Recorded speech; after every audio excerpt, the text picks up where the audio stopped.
Vous nous regardez toujours sur nos plateformes For You Media Africa sur Internet. Vous nous écoutez à travers la 96.3 FM, For You Radio, et nous recevez sur vos petits écrans à travers nos différents canaux. Docteur Sango, il n'y a pas que le Sahel en Afrique. C'est une déclaration de Sébastien Séjourné, voilà, de Stéphane Séjourné, pardon, qui séjournait justement au Kenya en visite de ce côté. Il l'a déclaré afin de prouver au Kenya, d'après ses propos, qu'il n'y a pas que le Sahel qui existe ou alors qui intéresse la France. Il y a bien plus d'autres pays en Afrique qui intéressent la France, et parmi ces pays, il y a donc le Rwanda, il y a le Kenya et l'un des plus vieux partenaires de la France en Afrique, la Côte d'Ivoire. Docteur Sango, est-ce que c'est une parole qui ne s'adresse pas au Kenya, mais qui s'adresse aux différents pays du Sahel, comme une sorte de perche qui leur est tendue? Je pense que cette affirmation s'adresse à tous les Africains. À tous les Africains dans leur ensemble, parce que c'est une affirmation qui montre que chassée du côté du Sahel, cette France-là n'est pas prête à rentrer chez elle. Ça, c'est l'implicite qu'on peut retirer de cette affirmation. D'accord. Donc, c'est pourquoi moi, je vais adresser la destination de ces messages-là, non pas seulement aux États du Sahel, mais à l'Afrique tout entière, qui doit comprendre que le combat est loin d'être gagné. Le combat est loin d'être gagné parce que vous savez que pendant plusieurs années, la géopolitique africaine se manifestait sous le chemin, n'est-ce pas, ici, hein, des anciennes colonies. Des anciens colonisateurs. On avait bel et bien l'impression que les États qui étaient colonisés par la France étaient le précaré de la France, qui ne devait pas faire automatiquement avec une autre puissance colonisatrice. Les États qui étaient colonisés par la Grande-Bretagne étaient le précaré de la Grande-Bretagne. Or, aujourd'hui, on a la nette impression que, à la faveur des intérêts et de la stratification des rapports de force sur le plan international, j'ai envie de dire de la défractation des rapports de force sur le plan international, on a la nette impression que ce chemin-là n'est plus respecté. Et la France aujourd'hui, parce qu'elle se trouve être en difficulté dans ce qu'elle considérait hier comme étant sa chasse gardée, c'est-à-dire son précaré, elle a maintenant envie d'étendre ses tentacules, ou du moins d'aller chercher dans d'autres pays qui étaient jusque-là considérés comme les chasses gardées des autres ou d'une autre puissance. Cette façon de faire-là témoigne d'une seule réalité. C'est la réalité de maintenir la domination africaine. C'est la réalité, n'est-ce pas, de continuer dans cette politique de spoliation du continent africain qui a été pensée depuis le congrès de Berlin de 1885. Aujourd'hui, on voit bel et bien que la France, puisqu'il s'agit de cette puissance-là, ne peut pas se mouvoir sur le plan international comme puissance, ne peut pas maintenir son étiquette de puissance sur le plan international si l'Afrique lui échappe. C'est une réalité. La France ne peut pas, elle peut avoir cette volonté de libérer l'Afrique, mais du point de vue fonctionnaliste de son système politique sur le plan interne, elle est ténue, elle ne peut pas, parce que si elle le fait, elle sombre, elle cesse d'être une puissance, tant sur le plan européen que sur le plan mondial. Pris donc sous ce prisme-là, elle va tout faire pour être toujours présente en Afrique. Moi, je suis en train de voir en cette affirmation un aveu de faiblesse. Un aveu de faiblesse qui doit être une opportunité pour le continent africain. Pourquoi? Parce qu'aujourd'hui, on voit bel et bien que la France est maintenant en train d'intégrer sa défaite en Afrique, n'est-ce pas, subsaharienne, fondamentalement en Afrique du Sahel. Elle est déjà en train d'intégrer sa défaite. Et de même titre que cette défaite-là a été possible dans cette localité du Sahel, ça peut aussi l'être dans d'autres localités de l'Afrique. Ça veut dire que quoi? Si les pays du Sahel ont réussi à vaincre la France dans leur localité, les autres pays aussi, au même titre, peuvent utiliser la même stratégie pour qu'ensemble, cette France-là libère l'Afrique. Parce qu'à terme, c'est ce que nous voulons. À terme, c'est ce que nous cherchons. À terme, c'est ce vers quoi nous devons nous acheminer. Parce que la libération du continent africain passe indubitablement par le chassement de la France sur le plan africain. Donc aujourd'hui, moi je pense que le Kenya doit faire ce qu'on appelle son examen de conscience. Est-ce qu'il est prêt aujourd'hui à se livrer comme étant un territoire de continuation de la France-Afrique? Est-ce que le Kenya, qui est une ex-colonie britannique, anglaise, serait prêt aujourd'hui à livrer son pays comme étant un théâtre d'opérationnalisation à partir, n'est-ce pas, duquel la France va rebondir sur le plan africain? Ça, c'est une question rhétorique à laquelle le Kenya doit répondre. Et de même titre que le Kenya, c'est également une question que tous les pays africains devraient intégrer aujourd'hui pour comprendre que le partenariat avec la France, depuis des millénaires, n'a pas été un partenariat bénéfique, n'a pas été un partenariat capable de déclencher le développement économique du continent africain. Et pris dans cette logique-là, la raison voudrait que chaque pays africain, ou du moins tous les pays africains, travaillent donc pour s'en libérer. Ce dont nous sommes en train de transmettre comme discours, de prêcher comme discours sur le plan international, ce n'est pas forcément pour dire que on chasse la France parce que la France est ceci ou cela. Non! On va toujours collaborer avec cette France-là. L'Afrique reste toujours ouverte à la collaboration avec d'autres puissances. Sauf que c'est une collaboration qui se veut cette fois-ci respectueuse des intérêts du continent africain. Chose que la France ne veut pas faire pendant des millénaires parce que plusieurs fois, on a eu à demander à la France de redéfinir son type de partenariat avec le continent africain. Cette France-là a fait des mea culpa maintes fois, dans le sens de redéfinir le partenariat avec le continent africain. On ne va pas revenir ici sur les discours que le président français a eu à prêcher. Chaque fois que l'opinion anti-française était tellement élevée en Afrique, on ne va plus revenir sur ça.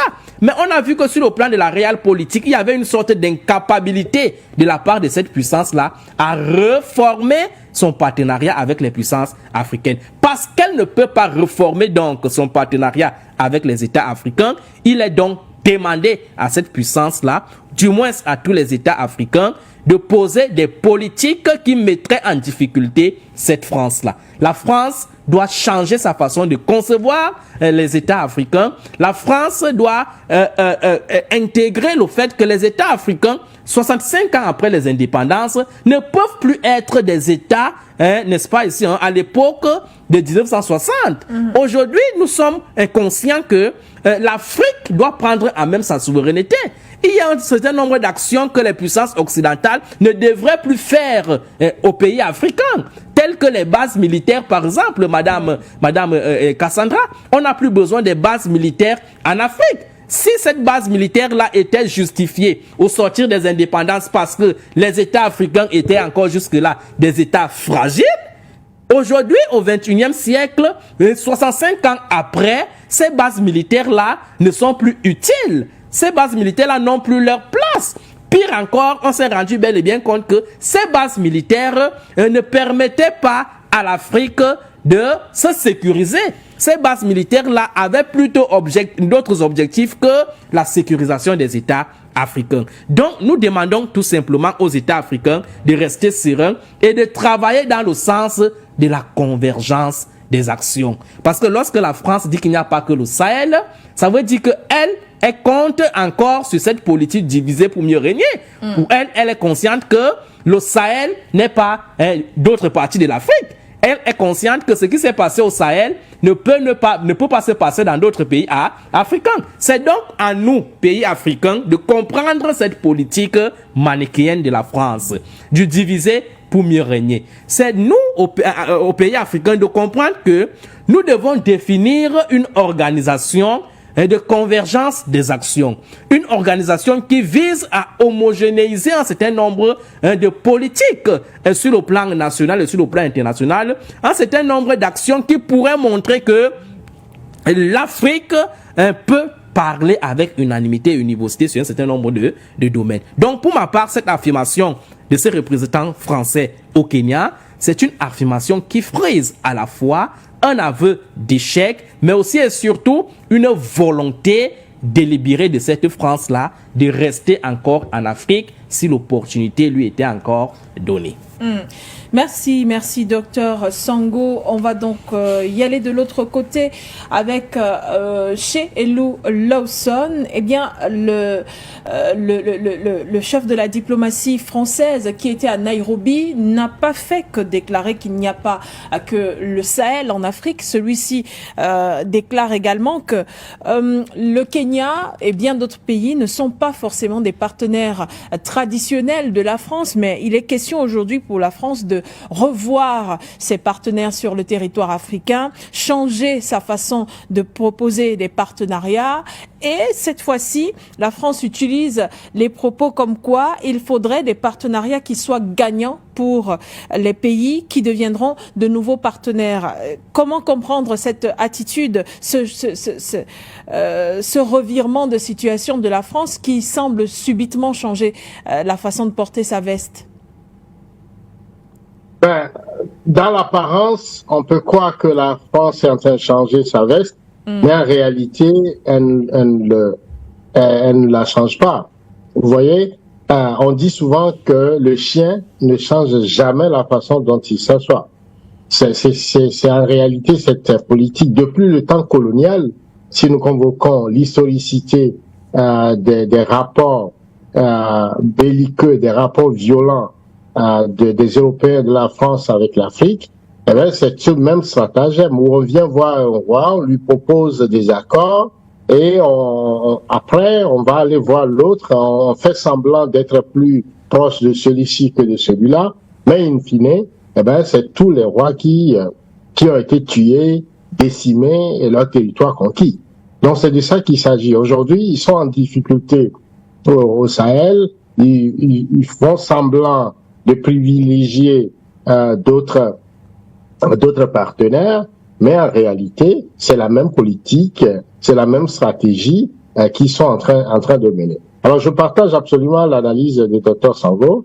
Je pense que les Africains doivent penser l'unité de l'Afrique et homogénéiser leur politique vis-à-vis de ces, je dirais, de l'Occident, en tout cas de la France, des pays européens, de façon à ce que, par exemple, on ne comprend pas pourquoi, au niveau de l'exploitation de nos ressources, l'Afrique ne peut pas se doter d'un code minier.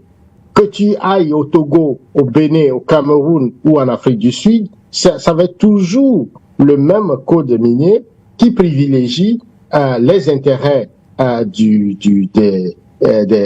pays, privilégie faire en sorte que ce soit gagnant-gagnant et que l'environnement soit préservé et les intérêts des populations également soient préservés. Et donc on ne peut pas ne pas penser ces politiques-là sans imaginer l'unicité de l'Afrique, parce que les Européens, eux, ne nous pensent pas divisés. Ils nous ont divisés, mais ils ne nous pensent pas divisés.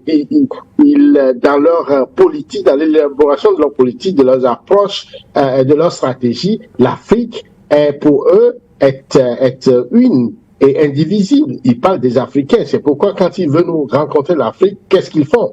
Ils font venir tous les chefs d'État parce qu'ils n'ont même pas le temps pour vous considérer un à un comme pays. Alors ils agissent envers nous comme étant un continent. Ils ne reconnaissent pas en réalité le poids de nos pays.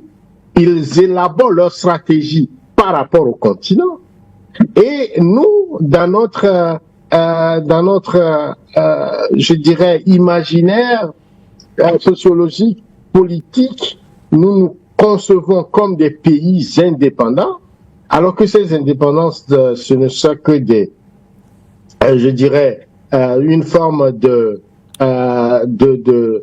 croyance sur le papier et qui ne se matérialise pas par la puissance que véhiculent nos États. Et donc, il faut aller vers l'intégration, cette intégration vers le panafricanisme de façon à ce que nous pensons le continent, en tout cas en termes de rapport des autres par rapport à ce continent-là, que nous pensons cette unicité pour que les mêmes règles s'appliquent sur tout le continent. Si c'est le cas, on n'aurait pas ce genre de déclaration, parce que ce que veulent les Sahéliens, tout simplement, c'est de sortir de ces accords léonins où la France, depuis plus de 60 ans d'indépendance, fait en sorte que ces États ne soient pas des États qui sont des États faillis et qu'on organise la violence, la déstabilisation pour me contrôler le sous-sol et servir de faire valoir au niveau des organisations internationales. Et donc cette attitude paternaliste, cette attitude colonialiste, impérialiste, à la limite même raciste, c'est cette attitude-là que les Sahéliens ont remise en cause. Et c'est valable sur tout le continent en réalité. Donc, si c'est le cas, je pense que les mesures qui ont été prises au Sahel, eh bien, tous les pays devaient l'adopter d'une certaine façon pour que quand vous venez faire exploiter, en tout cas chercher des matières premières, des matières énergétiques en Afrique, vous ferez face au même code, que ce soit au Maroc, en Égypte ou en Afrique du Sud. Ce principe-là, on ne peut pas l'Union africaine, même logique, quand il s'agit du commerce, il s'agit de l'industrie, tous ces sujets-là, il fallait donc mutualiser nos efforts pour avoir donc un guichet unique et qui, face aux Européens, face aux Chinois, face aux Américains, et à partir de là, nous allons construire notre tissu industriel et ça évite de nous préserver de cette politique de diviser pour régner. Mais lorsque nous allons croire dans notre bulle que nous formons un État, nous sommes puissants, etc., eh bien, lorsqu'on va attaquer l'autre, comme l'a dit le président Gbagbo, on est là spectateur, mais après, ce sera notre tour. Donc, chacun de nous, eh bien, va être isolément attaqué, et à la fin de la journée, c'est nous tous qui serons décimés, génocidés, éliminés. Rappelez-vous, ce qui les intéresse, c'est pas les Africains, mais c'est l'Afrique, c'est le sous-sol africain qui les intéresse. Et par conséquent, leur politique est élaborée en fonction de ça. Donc, il me semble que nous devons sortir de ces enclos coloniaux, penser l'Afrique dans son unité, dans sa politique économique, dans sa politique de défense, dans sa politique de protection et de sécurisation des populations et de développement, pour parler d'une seule voix face à ses partenaires continentaux, européens, américains et asiatiques. Ne pas le faire, c'est se tromper soi-même. Et se tromper soi-même, c'est assumer sa faiblesse et c'est faire l'éloge de notre propre incapacité à s'assumer en tant qu'Africain. À intelligence égale, nous devons être en mesure de démontrer à la France qu'elle n'est pas plus, je dirais, en termes d'intelligence, plus intelligente que les autres pays. On ne peut pas comprendre que ce petit pays puisse avoir le contrôle sur autant de pays en Afrique, dans l'océan Indien, dans les Caraïbes, démontrer une puissance impérialiste à travers le monde, alors qu'en réalité, elle n'a pas les leviers de cette puissance. Si vous comparez très rapidement son économie, sa dette, sa puissance militaire, on ne voit pas en quoi elle est capable de tenir, n'est-ce pas, tous ces pays à l'Est comme elle voudrait bien le faire. Donc, il nous faut sortir de cette colonialité de ce continent. Merci chez Lulason Talo Talo, un partenariat qui sort du prisme de la sécurité, alors que le Kenya, le Rwanda ne sont pas des partenaires traditionnels de la France. Ce sont les propos de ces journées. La France veut donc cette fois-ci élargir ce partenariat avec l'Afrique. On rappelle, car selon toujours les propos de ce chef de la diplomatie, l'Afrique devient un continent incontournable sur tous les plans, que ce soit culturel, économique ou encore sécuritaire et même minier. Eh bien, l'Afrique est incontournable. Talo Talo, est-ce qu'on peut penser que c'est un nouvel assaut qui est lancé par la France sur le territoire africain? Et maintenant, une fois qu'on a répondu à cette question, mais quelle devrait être la réaction, l'attitude des dirigeants africains qui sont approchés par ces partenariats? Alors, les mots sont forts. Vous avez la culture, la sécurité, vous avez l'économie. En tête, il a commencé par quoi? La culture. Souvenez-vous, rappelez-vous que dans le passé, comment ils ont pu faire pour pouvoir nous détruire, nous affaiblir, c'est via la culture. Imposer leur culture, affaiblir la nôtre. Donc il a commencé par la culture, ça doit nous interpeller. Mais, vous savez, Madame Monsoro, Madame Bekoudé, comme l'a rappelé chez Laoson ici, le chien ne change pas sa manière de s'asseoir. ils ont toujours utilisé les mêmes stratégies pour nous dominer. C'est-à-dire que quand ils attaquent l'un, ils se présentent chez l'autre comme étant son ennemi. Ils ont attaqué le Mali à l'ouest, le Burkina, le Niger. Eh bien, ils se présentent dans d'autres cieux comme étant les amis. C'est ça.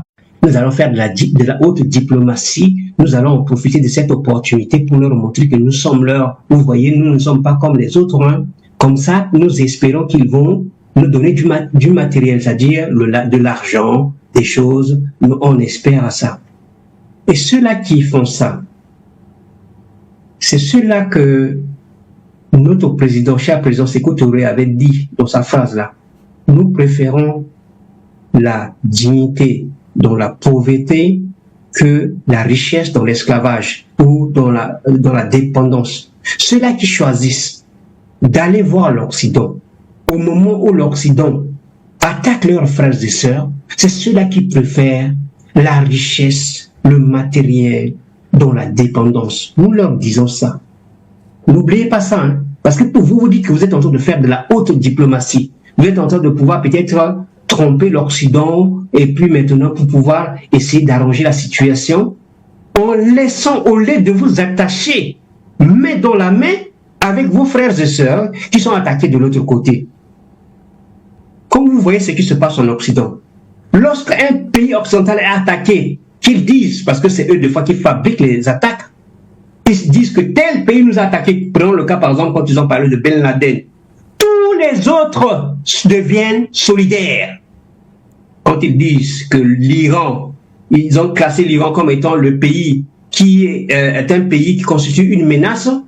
Est-ce que vous avez vu un pays occidental aller voir l'Iran en disant que moi, il n'y a pas de problème, je peux continuer avec vous malgré les richesses potentielles, les richesses de l'Iran. S'ils le font, ils passent par un pays pour juste récupérer les richesses, mais jamais ils vont s'afficher devant le monde avec l'Occident. Ils savent que s'ils le font, ça va créer une scission on dit, des problèmes chez eux-mêmes. Ils ne peuvent pas afficher devant le monde qui sont divisés. Mais malheureusement pour nous, c'est ce que nous faisons. Et c'est dommage. Mais après avoir dit ça, Madame Mosoro, qu'est-ce que la France a fait de l'autre côté quand ils disent qu'il n'y a pas que le Sahel? Qu'est-ce qu'ils ont fait au Sahel? Voyons ce qu'ils ont fait au Sahel. Ils ont apporté le terrorisme. D'abord, ils n'ont pas apporté, ils sont des terroristes, ils pratiquent le terrorisme au Sahel. Ils opposent, nous les Noirs, entre nous, de l'autre côté au Sahel. Ils nous massacrent. Ils volent, ils nous pillent. C'est ça qu'ils ont fait, hein? C'est ça qu'ils ont fait. Jusqu'à présent, nous nous battons pour nous libérer. Parce que ce n'est pas totalement terminé. Maintenant, quand il a dit, il n'y a pas que le Sahel. Traduction immédiate, il n'y a pas que le Sahel que nous pouvons déstabiliser. Il ne faut pas chercher loin. Nous pouvons aussi faire ailleurs et aboutir à ce que nous voulons, c'est-à-dire reconquérir toute l'Afrique. Maintenant, voyons dans les faits. Regardez la position du Kenya. Le Kenya est à l'est de l'Afrique. Il est bordé par l'Éthiopie au nord, Somalie de l'autre côté, aussi au nord, à nord-est, l'Ouganda à l'ouest. En bas, vous avez la Tanzanie et avec une ouverture sur l'océan Indien. Quand j'ai essayé de regarder sur le plan statistique économique, le Kenya fait partie des 10 premières économies africaines en 2013. Ça, c'est données officielles. Le Kenya occupe la 7e position. Quand je regarde les pays qui entourent le Kenya, vous avez la Tanzanie qui occupe la 9e position, donc qui vient après. Vous avez l'Éthiopie qui occupe la 5e position. Vous avez là, dans le top 10 des pays africains, vous avez au moins 2 qui entourent le Kenya. Et le Kenya, avec le Kenya, ça fait 3 dans le top 10 de ces économies africaines. Vous vous souvenez que l'Occident, voyant que l'Éthiopie commençait à monter en puissance et l'Éthiopie avait commencé à devenir l'autre usine du monde après la Chine. Parce que même les entreprises chinoises ont commencé à délocaliser en Éthiopie. ça a commencé à les inquiéter.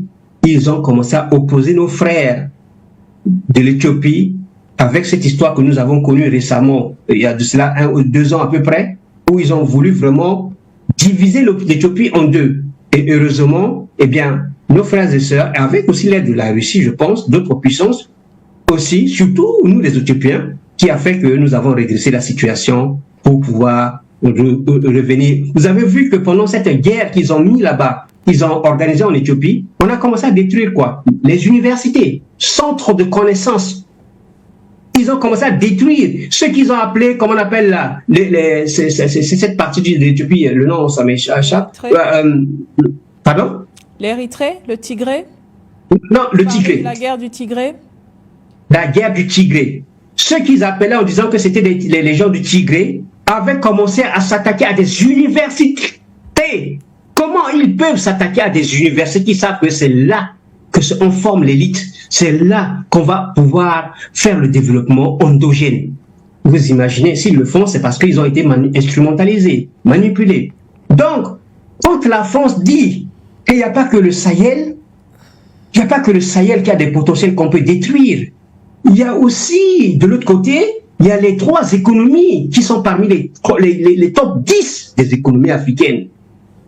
Le Kenya en lui-même, l'Éthiopie que nous avons, ça veut dire que ce qu'il lui dit, nous avons essayé de détruire, que nous ne sommes pas arrivés, nous allons utiliser le Kenya pour pouvoir parvenir, déjà, parlons pas de la Somalie qu'ils ont déjà somalisé, nous allons utiliser le Kenya pour pouvoir réatteindre l'Éthiopie. Nous allons utiliser le Kenya pour pouvoir atteindre la Tanzanie. Vous avez vu tout ce que, comme innovation, la Tanzanie est en train de faire. Je crois que récemment, j'ai vu, c'est à vérifier, que la Tanzanie a même inventé un avion qui a décollé. On a vu des images circuler. Et ça les inquiète, ça leur fait peur.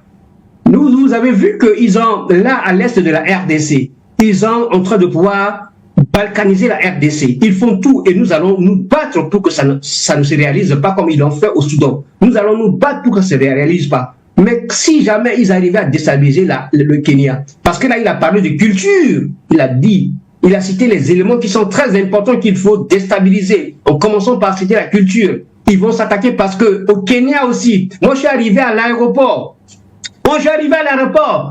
J'ai vu ce que j'ai vu au Sénégal. Et c'est partout, hein, c'est pas seulement au Sénégal, c'est partout en Afrique. Et qu'en télévision, il n'y avait que des chaînes occidentales. À l'intérieur de l'aéroport, je suis arrivé à l'aéroport. Le temps que j'ai passé là, il n'y avait que CNN, il n'y avait que les chaînes occidentales qu'on montrait. Il n'y avait aucune chaîne africaine qu'on passait sur les écrans. Ça veut dire quoi? Il a résumé. Il a dit on va s'attaquer à la culture. Ils s'attaquent déjà à la culture via leur télévision où les Kenyans sont accros comme tous les Africains qui sont accros et nous demandons, nous ne cesserons jamais de demander à ces présidents africains d'ouvrir les yeux comme l'a ouvert le président du Niger en particulier. Fermeture de l'unique école française qui est là-bas. On ne va plus parler le français au Niger. Oui. Il a dit qu'il faut que chacun défende sa culture. Nous appelons, et je sors par là définitivement, nous lançons un appel à ce président du Kenya d'ouvrir les yeux et de ne pas commettre l'erreur en disant que comme la France est en discorde avec les autres pays, c'est le moment d'en profiter pour pouvoir attirer comment on appelle, les économies et pouvoir développer le Kenya. Ça, c'est une erreur que nous avons commise, certains de nos ancêtres ont commis dans le passé et que nous devons pas répéter. On dit, quand tu te fais mettre mort par un serpent, même quel que soit le fil que tu vois là, tu dois savoir que ça peut être un serment encore. Voilà. Merci. Merci, Talo. On va...